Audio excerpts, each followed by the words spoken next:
శ్రీ మహాగణాధిపతయే నమః. శ్రీ మహాసరస్వత్యై నమః. శ్రీ గురుభ్యో నమః. శ్రీ లలితామహాత్రిపురసుందరీ పరాభట్టారికాయై నమః.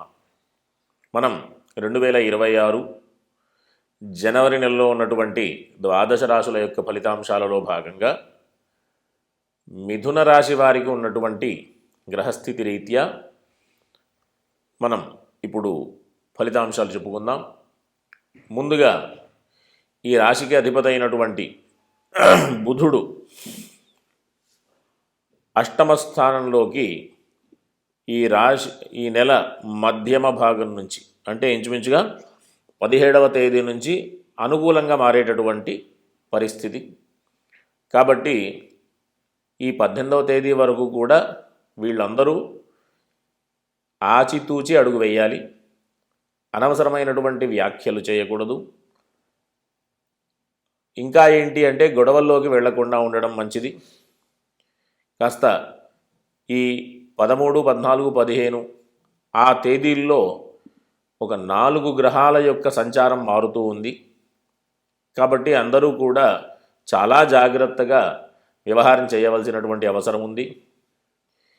ఈ రాశికి పంచమాధిపతి వ్యయాధిపతి అయినటువంటి శుక్రుడు అనుకూలమైనటువంటి పరిస్థితి. కాబట్టి ఎవరైనా విదేశాలకు సంబంధించినటువంటి ప్రయత్నాలు అనుకూలమైనటువంటి ఫలితాలను ఇచ్చేటటువంటి అవకాశం.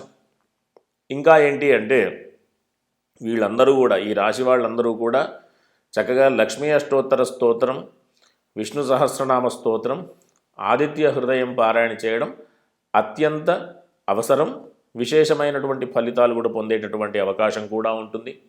ప్రధానంగా వీళ్ళు ఆరోగ్య విషయంలో జాగ్రత్తలు పడాల్సినటువంటి అవసరం. ఎందుకంటే మిథున రాశిలోనే గురు సంచారం ఉంది. సప్తమాధిపతి గురుడు సప్తమ రాజ్యాధిపతి. అంటే ఈ వివాహ సంబంధమైనటువంటి విషయాలలో కూడా ఉద్యోగ వ్యాపారాలకు సంబంధించినటువంటి విషయాలలో కూడా కాస్త అంత అనుకూలమైనటువంటి పరిస్థితి కాదు. కాబట్టి ఆరోగ్యం, వివాహ విషయాలకు సంబంధించినటువంటి ప్రయత్నాలు, ఉద్యోగ సంబంధమైనటువంటి ప్రయత్నాలు కూడా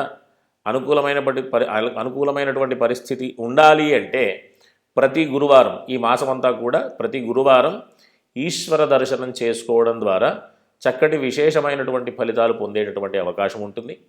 కాబట్టి అందరూ కూడా ఈ మాసమంతా కూడా అవకాశం ఉన్నంత వరకు దైవికమైనటువంటి మార్గంలో వెళుతూ ఉన్నటువంటి స్థితిని అనుకూలంగా మార్చుకునేటటువంటి ప్రయత్నం చేయాల్సిందిగా అందరికీ సూచన.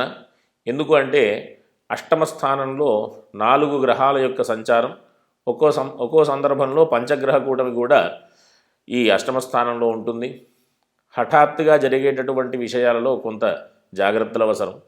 ప్రధానంగా వీళ్ళందరూ కూడా ఈ కేసులు అంటే అనవసరమైనటువంటి వివాదాలకు వెళ్ళి అనవసరమైనటువంటి ఇబ్బందులు కొని తెచ్చుకునేటటువంటి ప్రయత్నం చేయకూడదు. కాబట్టి ఓర్పుగా ఉండడం ద్వారా మంచి ఫలితాలు పొందేటటువంటి అవకాశం ఉంటుంది.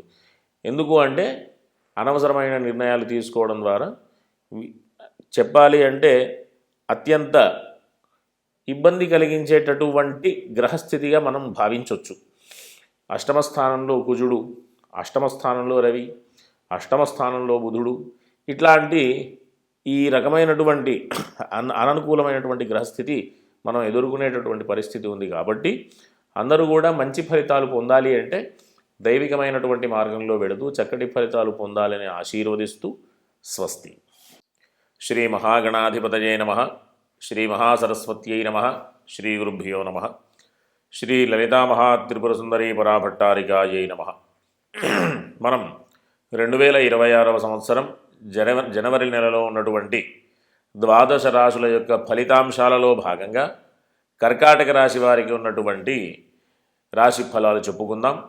ముందుగా కర్కాటక రాశికి సంబంధించినటువంటి విషయానికి వస్తే చంద్రుడు ఈ రాశికి అధిపతి కాబట్టి 2.5 రోజులకి ఒక రాశి తిరుగుతూ ఉంటాడు. కాబట్టి మిశ్రమమైనటువంటి ఫలితాలు ఉంటాయి. అంతేకాకుండా ఈ రాశి వారికి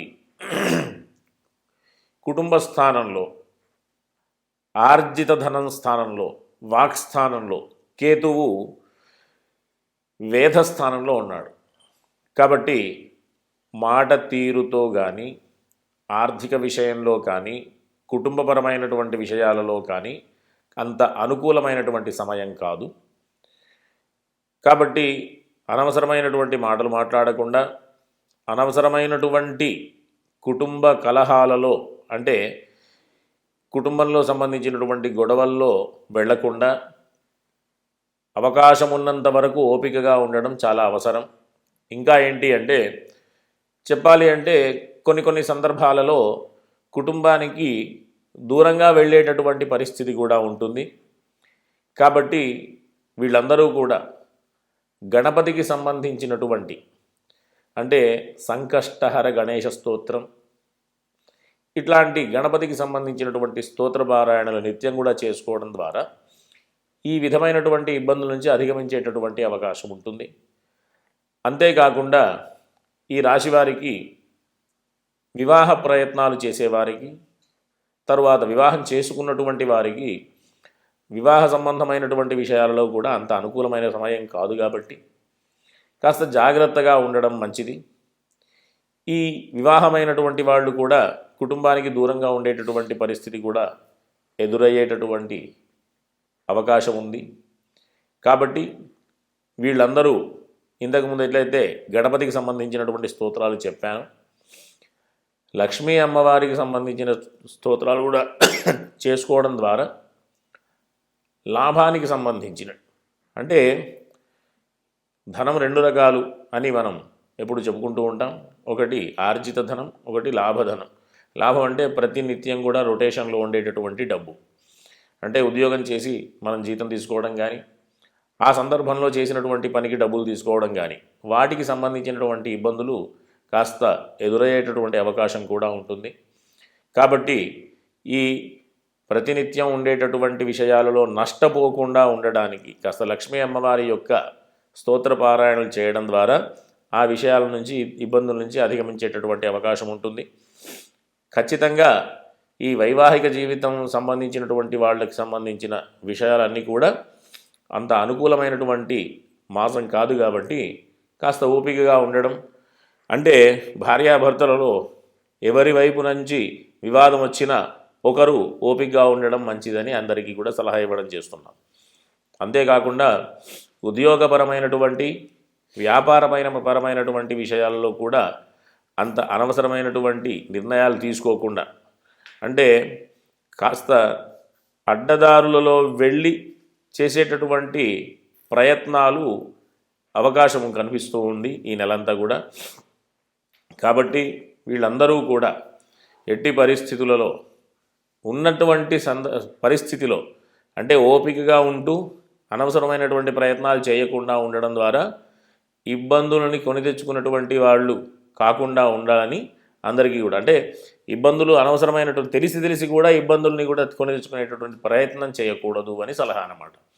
కాబట్టి ఈ రాశి వారందరూ కూడా, అంటే కర్కాటక రాశి వాళ్ళందరూ కూడా గణపతికి సంబంధించి, లక్ష్మీ అమ్మవారికి సంబంధించి, విష్ణుమూర్తికి సంబంధించి అంటే విష్ణు సహస్రనామ స్తోత్రం, లక్ష్మీ అష్టోత్తర స్తోత్రం, సంకష్టహర గణేశ స్తోత్రం, సుబ్రహ్మణ్య స్వామికి సంబంధించినటువంటి స్తోత్రం, ఈ 4 స్తోత్రాలు కూడా చదవడం ద్వారా మంచి ఫలితాలు పొందేటటువంటి అవకాశం, అంటే ఇబ్బందుల నుంచి అధిగమించి అనుకూలమైనటువంటి స్థితిలో ఉండేటటువంటి అవకాశం పొందవచ్చు.